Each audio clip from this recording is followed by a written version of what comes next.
Thank you, sir. Now, may I request Honorable Minister for Railways to kindly say a few words with guidance to all of us.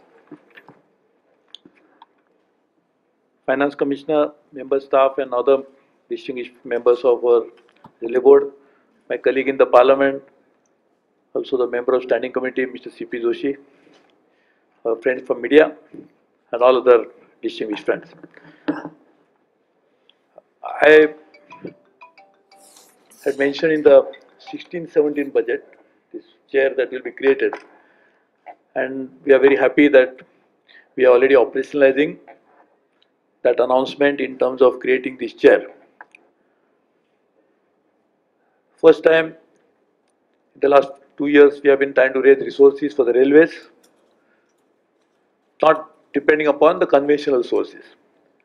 And therefore, we probably will need to adopt over a period of time very innovative, very new, as well as very derivative type of financing models, which will be probably merging the budgetary sources with market availability, with amount of money that is available from the government, with private sector participation and many others. So for that, if you don't do that, then infrastructure creation of railways will get greatly suffered. And as we have seen already in comparison to other countries of the world, the investment in railways is abysmally low. Though we have risen it considerably, even then, in comparison to other countries, it needs to be stepped up even further. And that's not something as a matter of choice, but it's a compulsion for the railways to survive and to be functional, effective as a means of transportation in the years to come.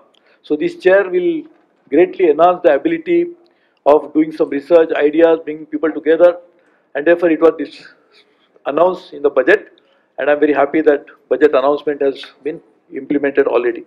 I'm sure we already started working on it in Nair, that institute in Baroda, about various aspects of doing this. A lot of seminars are also getting organized, but this will be a very structured, functional way of looking into it.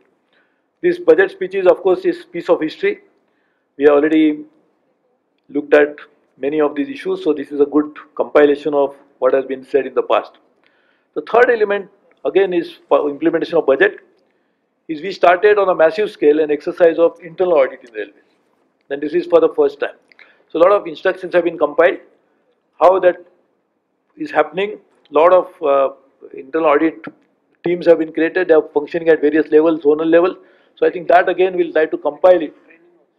Yeah, and compile it in form of so that everybody will be on the same plane. So that again is something which really has happened. This is again a part of implementation of the budget. So I'm very happy that we have taken all these steps. I'm sure there are many more to be taken. Today we have accepted the recommendation of the Pay Commission. So that is again going to put severe stress on the budgetary resources, not just of railways, but Government of India as a whole. And therefore we'll have to, financing will become far more important, and therefore we really need to look into it. So thank you very much, and all the best to all of you.